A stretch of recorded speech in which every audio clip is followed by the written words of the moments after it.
హల్లెలూయా. దేవుని నామానికి స్తోత్రం కలుగుగాక. కూడి ఉన్న ప్రతి ఒక్కరు కూడా ప్రభువైన యేసుక్రీస్తు నామమున అందరికీ వందనాలండి. దేవుడు మనందరూ కూడా దీవించి ఆశీర్వదించునుగాక. ఆమేన్.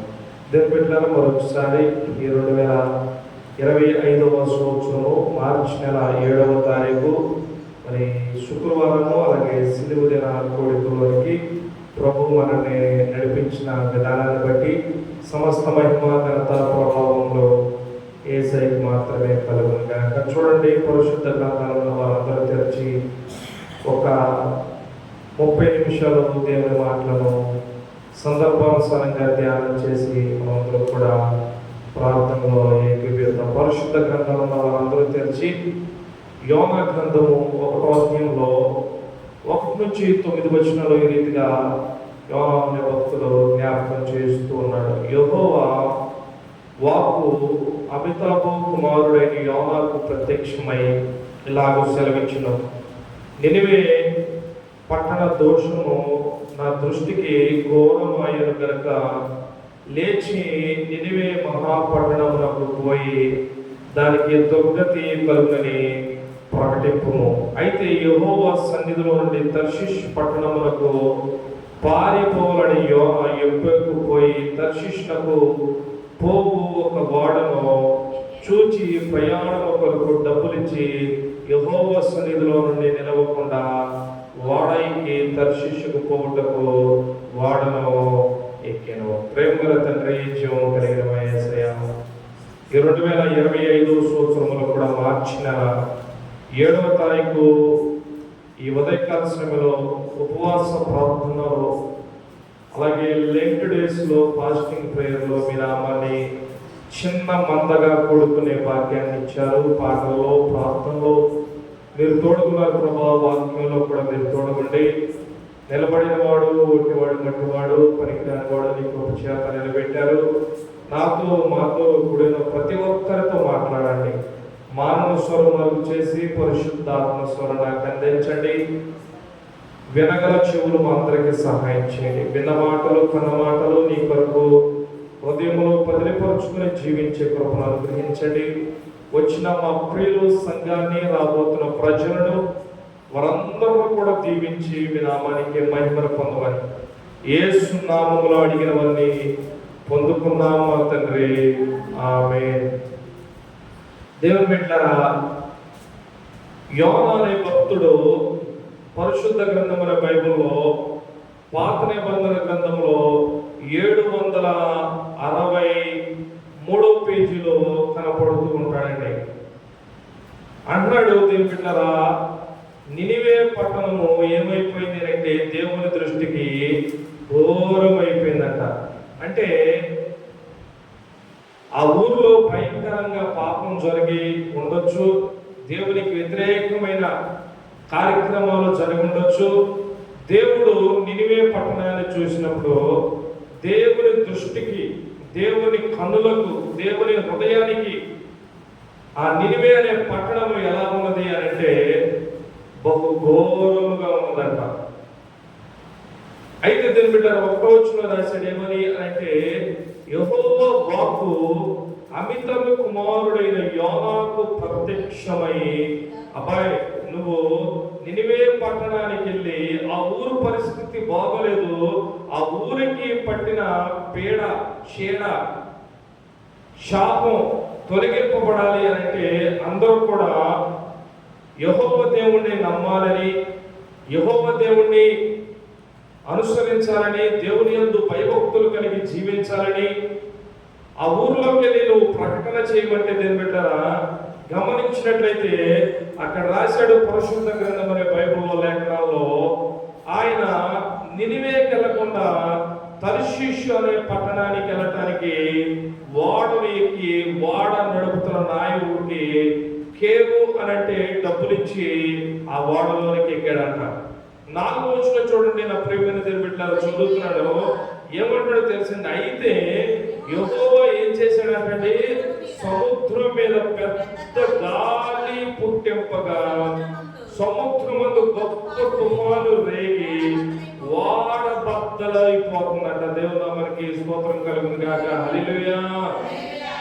నా ప్రియమైన దేవుని బిడ్డలారా, చెప్పిన స్థలానికి వెళ్లకుండా వేరే స్థలానికి వెళ్ళటానికి ఈ యోనా వాడెక్కితే ఈ యోనా అనుకుంటా నేను అనుకుంటా నేను పారిపోయి ఇంకో స్థలానికి వెళ్తున్నా కదా, దేవుడు ఇంకో ఊరిని పిలుచుకుంటాడులే, ఇంకొక వ్యక్తిని వాడుకుంటాడులే, ఇంకొక వ్యక్తిని పిలుచుకుంటాడులే అనుకున్నాడండి బహుశా యోనా. అందుకనే తర్షీషుకి వెళ్ళిపోయాడు.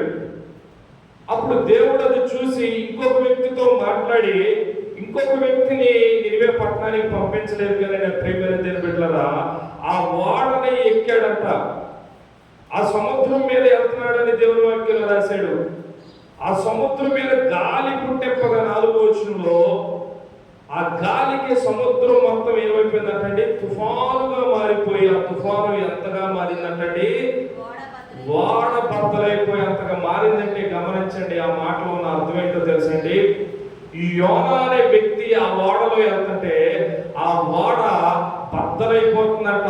ఆ వానకటు, ఆ గాలికిటు, ఆ సముద్రంలో అలా అలా ఊగుతున్నప్పుడు చూడండి దేవుని బిడ్డలారా, 5వ వచనంలో రాశాడు, కాబట్టి నాయకులు భయపడి ప్రతివాడును తన దేవతను ప్రార్థించి వాడన తేలిక చేయటానికి వాడలో ఉన్న బలమైన సరుకులన్నీ కూడా సముద్రంలో పడవేశారంట. ఆ ఓడలో ఉన్న వారందరూ ప్రార్థన చేయడం ప్రారంభించారండి. ఎవరి దేవుడికి వారు ప్రార్థన చేసుకుంటున్నారు మంచిగా, ఎవరి దేవతకి వారు ప్రార్థన చేసుకుంటున్నారు మంచిగా. అయినా కానీ సముద్రం నిమ్మలం అవ్వట్లేదు. అయినా కానీ ఓడ సక్రమంగా ప్రయాణం చేయకుండా బద్దలైపోతుందంట, అటు ఇటు కొట్టుకుంటుందంట. సరే, ఈ ఓడలో ఉన్న సరుకులు బయటేస్తే కొంచెం తేలిగ్గా ఉంటుందని ఆ ఓడలో ఉన్న బలమైనవి విలువైన సరుకులు మొత్తం తీసివేసి ఏం చేశారంటండి, సముద్రంలో పడవేశారంట. అయినా కానీ దేవుని బిడ్డలారా, ఆ ఓడ చక్కగా లేదంటండి. ఇంకా గాలికి అటు ఇటు కొట్టుకున్నప్పుడు దేవుని బిడ్డలారా ఏమన్నారో తెలుసండి, నీవు దేవుని అప్పటికి ఏమన్నాడు అంటే, ఓడ నాయకుడు వచ్చి ఓయి నిద్రపోతా, నీకేమి వచ్చినది, నీ దేవుణ్ణి ప్రార్థించుము. దేవునికి స్తోత్రం చెప్దాం, హల్లెలూయా. ఓడ నాయకుడు వచ్చి అంటాడు, సంఘంలో అయ్యగారు కనుక ప్రార్థన పెడితే అమ్మా నిద్రపోకున్నానండి, అందరూ ప్రార్థన చేయని ఎలాగైతే సంఘ కాపరి చెబుతూ ఉంటాడో, అలాగే ఓడను నడిపిస్తున్న నావికుడు యజమాని వచ్చి అంటున్నాడు, అందరూ ప్రార్థన చేస్తుంటే ఓడలో నువ్వు ఒక్కడ నిద్రపోతున్నావా, నిద్రపోతూ లేచి నీ దేవునికి ఏం చేయమన్నాడండి, ప్రార్థన చేయమన్నాడు. హల్లెలూయా. దేవుని బిడ్డలారా, అద్భుతమైన మాట అక్కడ కనబడుతూ ఉంటుంది. ఏమని అంటే, మనము చావకుండా, నేను అనుకుంటాను నా ప్రియమైన దేవుని బిడ్డలారా, ఎందుకు ప్రార్థన చేయాలి అని యోనా అనే వ్యక్తి ఓడ నావికుడిని అడుగుంటాడండి. ఆ మాటకి నావికుడు చెబుతున్నాడు, మనము చావకుండా బ్రతకాలి అని అంటే ప్రార్థన చేయాలి. మనం ప్రార్థన చేస్తే దేవుడు మన యందు కనికరం ఉంచి మనల్ని బ్రతికిస్తాడేమో అని చెప్పి ఓడ నావికుడు యోనాతో మాట్లాడాడు. దేవునికి స్తోత్రము, హల్లెలూయా. అయినా కానీ ప్రార్థించకపోయినా ఆ ఓడ పరిస్థితి ఏం బాగలేదండి. 8వ వచనంలో చూడండి, అక్కడ రాశాడు, కాబట్టి వారు అతనిని చూచి ఎవరిని బట్టి ఈ కీడు మాకు సంభవించను. నీ వ్యాపారం ఏంటబ్బాయి, అసలు నువ్వు ఎక్కడి నుంచి వచ్చావు, నీ దేశం ఏంటి, నీ జనం ఏంటి, అది అక్కడ నీ సంగతి ఏంటి, నీ సంగతి ఏంటయ్యా, నువ్వు లోకంలో ఏం చేసేవాడివి, దొంగతనాలు చేసేవాడివా, వ్యభిచారం చేసేవాడివా, నరహత్య చేసేవాడివా, నీ జనమేంటి, నీ దేశం ఏంటి, నీ పరిస్థితి ఏంటి. ఒక మాటలో చివరిలో అన్నాడు, అసలు నీ సంగతి ఏంటో చెప్పు అన్నాడు. నీ సంగతి ఏంటో చెప్పు అనంటే అన్నాడు దేవుని బిడ్డలారా, ఏమన్నాడు, నీ సంగతి ఏంటో తెలియజేయమనగా ఇప్పుడు యోనా నావికుడితో మాట్లాడుతున్నాడు. ఏమని అంటాడు తెలుసండి, అతడు వారితో ఇట్లా నేను హెబ్రీయుడును సముద్రమునకును భూమికి సృష్టికర్త అయిన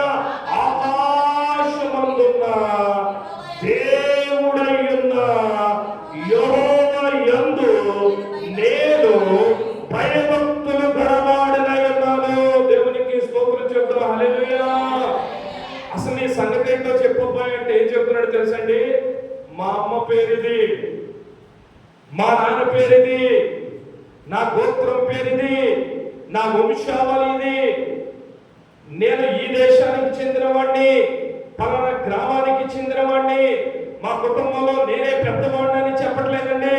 ఆయన ఏమో చెప్తున్నాడో తెలుసండి? నీ సంగతి ఏంటి, నీ దేశం ఏంటి, నీ జనం ఏంటి అంటే ఒక మాట్లాడాడు. అబ్బాయి, నేను హెబ్రీయుడను, సముద్రములకును భూమికి ఏమండి ఆకాశములకును సృష్టికర్త అయిన దేవుడైన యెహోవాయందుకు నేను భయభక్తులైన యోనాను అని చెప్పాడు. అబ్బా, హల్లెలూయా!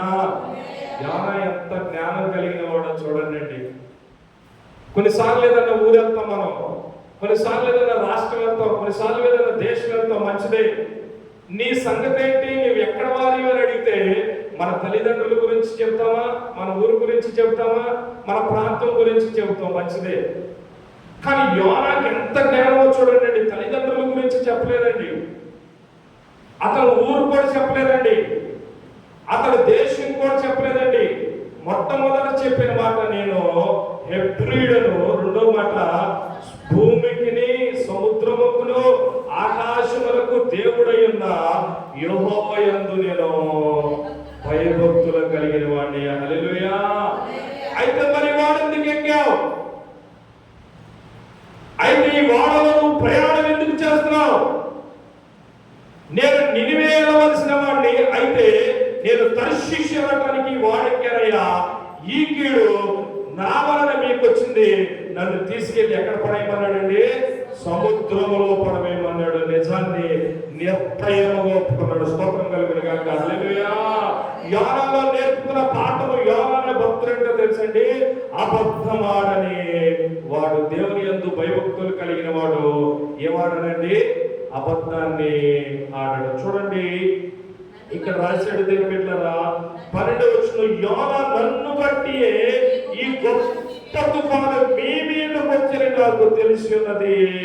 నన్ను ఎత్తి సముద్రములో పడేయండి, అప్పుడు సముద్రము మీ మీదకి రాకుండా, మిమ్మల్ని చంపకుండా, మిమ్మల్ని నాశనం చేయకుండా సముద్రము నిర్మలించునని వారితో చెప్పగా 13వ వచనం, వాడని ఏం చేశారంటండి?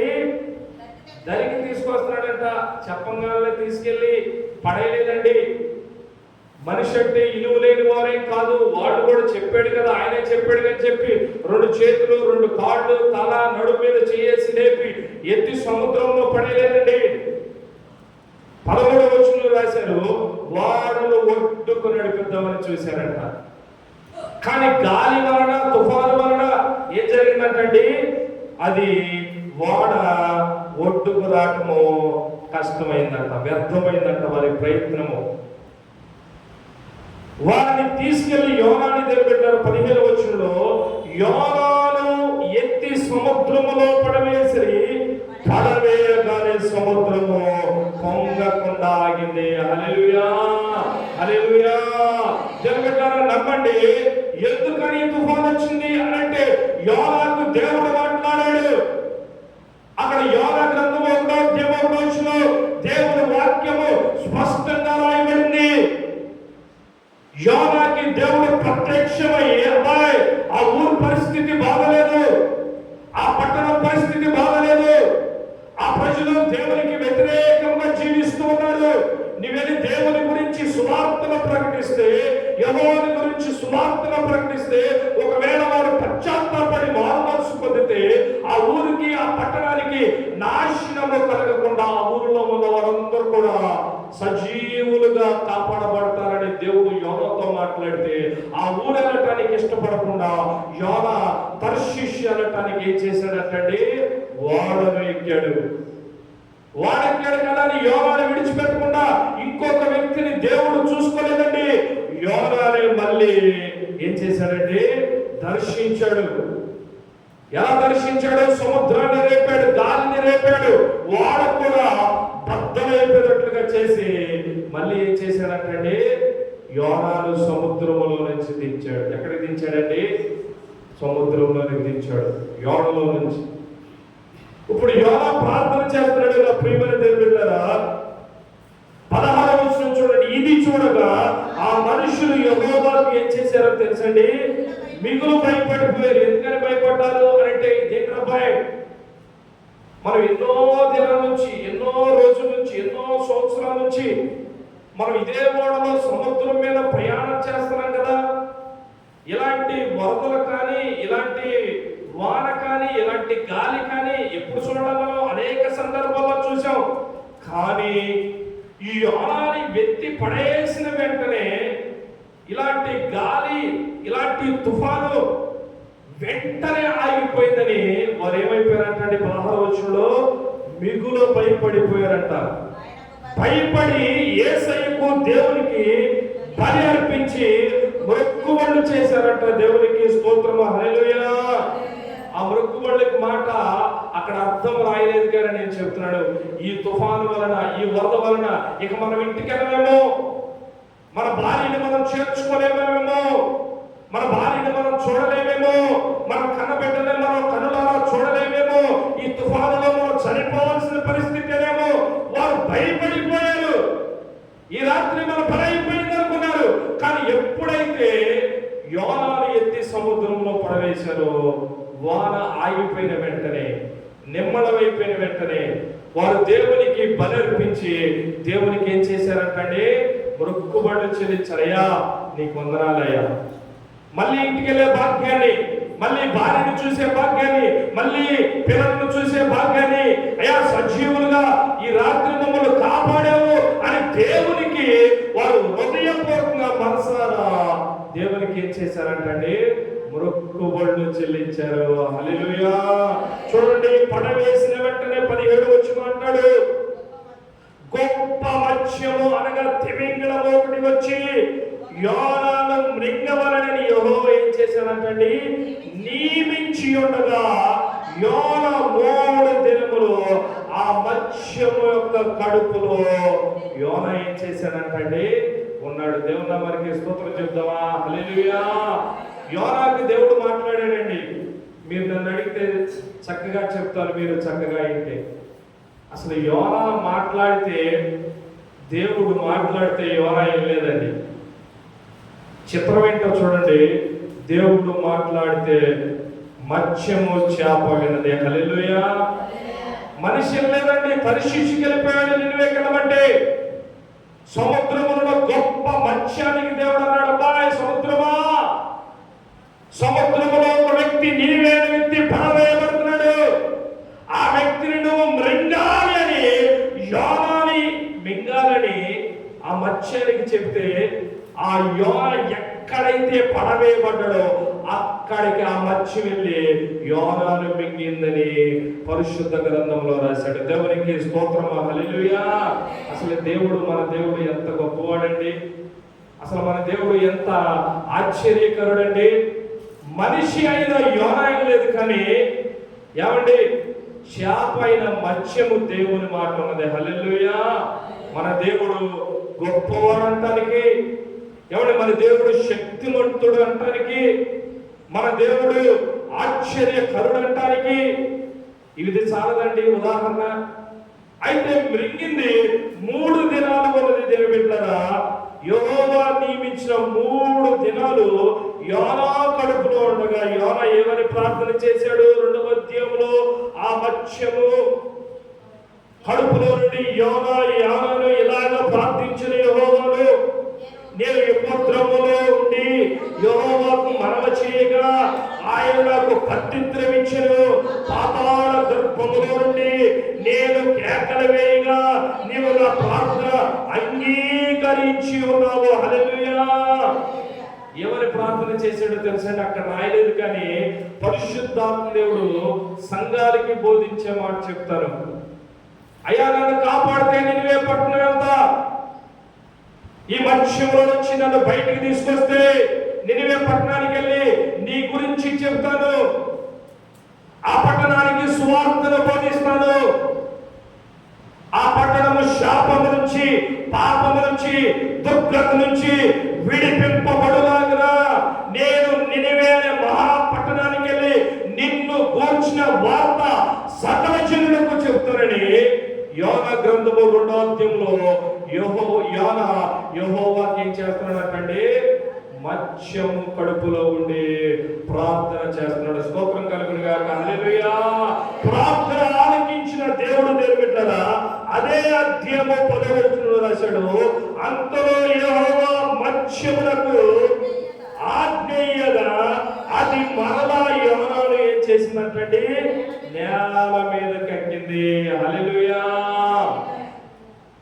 ప్రార్థన చేస్తే ఆ మత్స్యం ఏం చేసిందంట, మళ్ళీ నేల మీదకి వచ్చి ఏం చేసిందంటండి, కక్కేసింది. మీకు తెలుసండి, పెద్ద పెద్ద చేపలు మింగటం అరాయించుకుంటమే కానీ కక్కటం ఎక్కడ ఉండదు. పెద్ద పెద్ద చేపలు చిన్న చిన్న చేపలు ఏం చేస్తాయో తెలుసండి, మింగేస్తాయి. మింగేసి ఆహారంగా మలుచుకుంటే మనందరికీ తెలుసు కదా, సముద్రంలో చనిపోయిన వారిని బతికిన వారిని పెద్ద మత్స్యాలు ఏం చేస్తాయో తెలుసండి, మింగేస్తాయి. మళ్ళీ కక్కవగా అది అరాయించుకుంటుంది, ఆహారముగా మలుచుకుంటుంది. దేవుడు చెప్పాడండి చాలా చక్కగా, 3 దినాలు నీ కడుపులో యోనాను భద్రముగా కాపాడమన్నాడు. స్తోత్రం కలుగును గాక. హల్లెలూయా. కాపాడింది. మళ్ళీ ఎప్పుడైతే దేవుడు ఆజ్ఞ ఇచ్చాడో ఆ మత్స్యానికి ఒడ్డుకొచ్చి ఏం చేసిందంటే నేల మీద కక్కేసింది. అదే కక్కినట్టయితే ఎక్కడున్నాడు చెప్పండి, ఎక్కడున్నాడండి? సముద్రంలోనే ఉన్నాడు. ఈత రాకపోతే బయటకు వచ్చాడు కాదు. అక్కడ ఏం రాశాడు స్పష్టంగా, యోనాను నేల మీద కక్కిందంట. అంటే ఆ గొప్ప మత్స్యం ఎక్కడికి వచ్చిందండి, రొడ్డు మీదకి వచ్చి యోనాను కక్కిందని అర్థం. దేవునికి స్తోత్రం చెప్దాం. హల్లెలూయా. కక్కిన తర్వాత 3వ అధ్యాయంలో రాశాడు చాలా చక్కగా, అంతటా యెహోవాకు 2వ మారు యోనాకు ప్రత్యక్షమై సెలవిచ్చినదేమనగా, అబ్బాయి మొదటిసారి నిన్ను పిలిచాను, లోబడలేదు. అయితే రెండోసారి పిలుస్తున్నాను, లోబడతావా లోబడవని దేవుని స్వరము 2వ మారు యోనాకు ప్రత్యక్షమై సెలవిచ్చినదేమనగా, నీవు లేచి నినివే మహాపురమునకు పోయి నేను నీకు తెలియజేయ సమాచారము దానికి ప్రకటన చేయము. 3వ వచనం, కాబట్టి యోనా లేచి సెలవిచ్చిన ఆజ్ఞ ప్రకారము నినివే పట్టణమునకు పోయి, నినివే పట్టణము దేవుని దృష్టికి గొప్పదై 3 దినములంతా ప్రయాణమగల పరిమళగల పట్టణము. దేవునికి స్తోత్రం చెప్తాం. హల్లెలూయా. ఒక మాటలో చెప్పాలంటే మన ఎల్లడం కన్నా నినివే అనేది చాలా పెద్ద గ్రామం. ఎల్లడం అంటాం కానీ పట్టణం అంటామండి అనం. విజయవాడని పట్టణం అంటాం, హైదరాబాద్ని పట్టణం అంటాం, ఏమండి రాజమండ్రిని పట్టణం అంటాం, ఏమంటే ఇక్కడ పక్కనే ఉన్న ఆ నూజివీడి పట్టణం అంటూ ఉంటాము. ఈ నినివే పట్టణము 3 రోజులు కాలినడక నడిచిన, చుట్టూరు నడిచిన, అంత పరిణామం గల ప్రాంతం అంతా ఎంత పెద్దదంటండి, గొప్పది. పట్టణం పెద్దదని రాశాడండి. అబ్బాయి నేను నీకు ఏ మాటలైతే సెలవిచ్చానో, నేను నీకు ఏ మాటలైతే ఆజ్ఞాపించానో, నేను నీకు ఏ మాటలైతే బోధించానో, ఆ పట్టణంలోనికి నీవు కాలినడకనెళ్ళి వీడి సువార్తను ప్రకటించి, అబ్బాయి నీ పరిస్థితి ఇది, అమ్మాయి నీ పరిస్థితి ఇది, నీ స్థితి ఇది, నీ సంగతి ఇది, మీరు ఎలా ఉన్నారు, మీరు ఇది చేస్తున్నారు, మీరు దేవునికి వ్యతిరేకంగా ఇది మీలో ఉన్నది, దేవుడు నాకు చెప్పాడు, దేవుడు నన్ను ప్రకటించాడు అని యోనా ప్రకటన చేయటం ప్రారంభించాడు. దేవునికి బిగ్గరగా అందరూ స్తోత్రం చెప్తారు. హల్లెలూయా. అలాగా ప్రకటన చేయటము ప్రారంభించబడుతూ ఉండగా దేవుని బిడ్డలారా ప్రజలలో మార్పు కలుగుతూ ఉన్నది. హల్లెలూయా. ప్రజలలో అద్భుతాలు జరుగుతూ ఉన్నవి. ప్రజలు యోనా ప్రకటనకు, యోనా ప్రసంగానికి, యోనా మాటకు లోబడి ఏం చేస్తూ ఉన్నారు అని అంటే దేవుని బిడ్డలారా ఏమంటాడండి, దేవుని యందు ఏం చేస్తున్నారంట, విశ్వాసం ఉంచి ఉపవాస దినములు చాటించి గనులేమి అల్పులేమి అందరూ గోరు పట్ట కట్టుకున్నారంట. దేవుడు మనకి స్తోత్రం కలుగును గాక. హల్లెలూయా. ఈ రోజు ఏంటండి? ఉపవాస ప్రార్థన, సిలువ దినాలు. అందులో గనులు ఉన్నారంట ఊరిలో. గనులంటే ఎవరు? డబ్బున్నవారు, పేరున్నవారు, అందం ఉన్నవారు, ఆస్తున్నవారు, పలుకుబడున్నవారు, ఆ ఊరిలోనే గొప్పవారు. ఏదైనా సమస్య వస్తే ఆ ఊరి వారి దగ్గరికి వెళ్తే, ఆ గనుల దగ్గరికి వెళ్తే సెటిల్మెంట్ అయిపోయేవారు ఉన్నారు. అల్పులు కూడా ఉన్నారు, ఆహారానికి జరగని వారు ఉన్నారు. అల్పులు ఉన్నారు, గనులు ఉన్నారు. ఇద్దరు కూడా ఏం చేశారంటే ఉపవాస దినాన్ని చాటించుకున్నారంట. గోడ పట్ట కట్టుకున్నారంట. బూడిదలో కూర్చొని ఏం చేస్తున్నారంటే ప్రార్థన చేస్తున్నారు. స్తోత్రం కలుగును గాక. హల్లెలూయా. చూడండి అక్కడ రాశాడు, ఏమని రాశాడు? ఆ సంగతి నినివే రాజునకు వినబడి అతడు తన సింహాసనం మీద నుండి దిగి తన రాజ్య వస్త్రములు తీసివేసి గోనె పట్ట కట్టుకొని బూడిదలో కూర్చున్నాడంట. స్తోత్రం చెప్పొచ్చుగా. హల్లెలూయా. ఏమండి, నినివే పట్టణానికి రాజు కూడా ఉన్నాడంట. ఎవరున్నారంటండి? రాజు కూడా ఉన్నాడంట. పెద్ద పెద్ద ఊర్లకే రాజులు లేరండి. నినివే పట్టణానికి రాజు కూడా ఉన్నాడంటే అర్థం ఏంటో తెలుసండి? నినివే పట్టణము చాలా గొప్పది. హల్లెలూయా. రాజు కూడా సంగతి విని గనులు, అల్పులు అందరూ ఉపవాసం ఉండి ప్రార్థన చేస్తున్నారని రాజు చెవిన పడగానే రాజుకున్న రాజ్య వస్త్రాన్ని, బంగారాన్ని, వెండిని, అతని శరీరం మీద అలంకారం చేయబడిన ప్రతిదీ, అతని తల మీద ఉన్న రాజ కిరీటాన్ని తీసివేసి బూడిదలో కూర్చొని రాజు ఏం చేస్తున్నాడంటే ప్రార్థన చేస్తూ ఉన్నాడు. హల్లెలూయా. ఏమండి, భస్మ బుధవారం రోజు నేను చెప్పాను, ఏమన్నా తెలుసండి? బూడిద అనగా తగ్గింపుకు సూచన. బూడిద అనగా ఉపవాసానికి గుర్తు. బూడిద అనగా మారు మనసుకి గుర్తు. బూడిద అనగా పశ్చాత్తాపానికి గుర్తు. ఇంకా బూడిద గురించి మనం తెలుసుకోవాలంటే, బూడిద అంటే ఎందుకు పనికిరానిది. ఇసుక లేదు, కంకరం లేదు, సిమెంట్ లేదండి, పనికొచ్చేది కాదండి. ఉపయోగం లేనిది బూడిదే. బూడిద మీద గనులు, గొప్పవారు, రాజులు కూర్చొని ప్రార్థన చేస్తే అక్కడ జరిగిన అద్భుతాన్ని చెప్పి ప్రార్థన చేస్తారు. చూడండి అక్కడ ఏమంటాడండి? ఒకవేళ దేవుడు మనసును తిప్పుకొని పశ్చాత్తాపుడై మనము లయలో కాకుండా తన కోపాన్ని చల్లార్చుకొనుటకు మనుషులు ఏది కూడా పుచ్చుకొనకూడదు. పశువులు కూడా పుచ్చుకొనకూడదు, ఎద్దులు కూడా పుచ్చుకొనకూడదు, గొర్రెలు కూడా పుచ్చుకొనకూడదు, మేత మేయకూడదు. మనుషులందరూ తమ దుర్మార్గములను విడిచి తాము చేసిన బలత్కారములను మానివేయవలనని మనుషులకు, పశువులకు, సమస్తానికి ప్రకటించి వారందరూ గోనె పట్ట కట్టుకొని జనులు మనపూర్వకంగా దేవుని ఏం చేస్తున్నారంటే ప్రార్థన చేస్తున్నారు. ఆ రీతిగా యోనా ఏం చేశాడంటే ప్రకటన చేశాడు. దేవుడికి స్తోత్రం చెప్దాం. హల్లెలూయా. పశువులు కూడా ఏం తినే పర్లేదు, మనుషులు కూడా ఏం తినే పర్లేదు, మంచినీళ్ళు తాగే పర్లేదు, ఆహారం తినే పర్లేదు. అబ్బాయి, పశువులకి మేత పెట్టద్దు, పశువులకి దాహం పెట్టద్దు.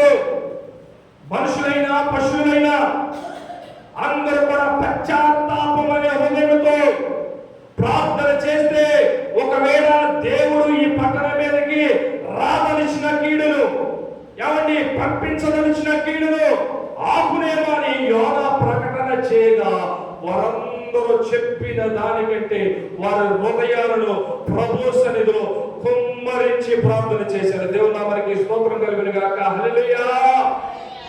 ఎంతగా ప్రార్థన చేశారో తెలుసండి? హృదయము నిండుకున్న దాన్ని బట్టి నోరేం చేసేదానికండి? చెప్పండి.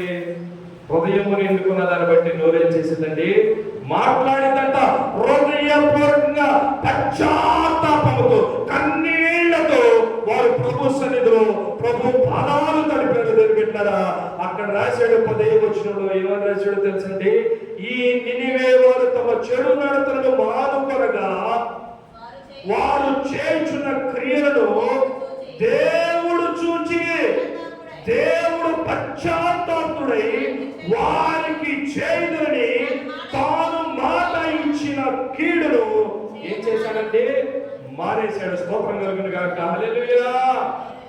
దేవుడు ఏం చేశాడంటే ఆ ఊరిని లేకుండా చేద్దాం అనుకున్నాడండి. ఆ మనుషులను లేకుండా చేద్దాం అనుకున్నాడండి.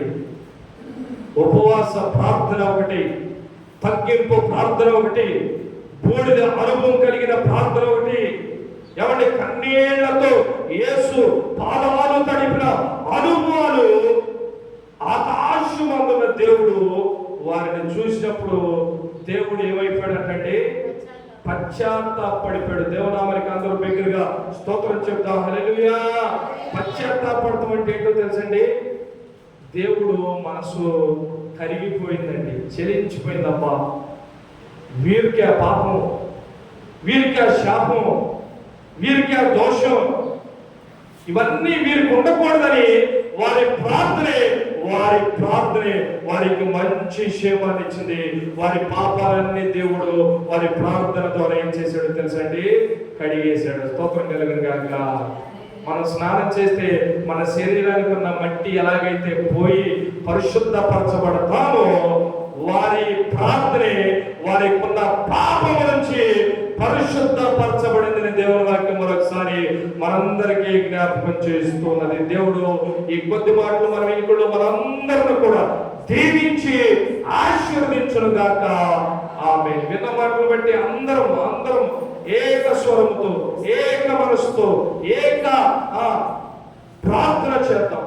ప్రేమగల తండ్రి, జీవం కలిగిన మా యేసయ్య, నిన్న నేడు నిరంతరము ఏకరీతిగా ఉన్న మా యేసయ్య, గొప్ప దేవుడా, శక్తిమంతుడా, ఆశ్చర్యకరుడా, ఆలోచనకర్త, నిత్యుడగు తండ్రి, సమాధానకర్తమైన మా యేసయ్య, నీకు వందనాలు ప్రభువా. ఓ నినివే పట్టణము నీ దృష్టికి ఘోరముగా ఉన్నదని యోనాతో మీరు మాట్లాడితే యోనా నినివే అనకుండా తర్షీషు వెళ్ళాడు ప్రభువా. యోనా తర్షీషు వెళ్ళాడు కదని యోనాను విడిచిపెట్టి ఇంకొకరిని మీరు ఎన్నుకోలేదు ప్రభువా.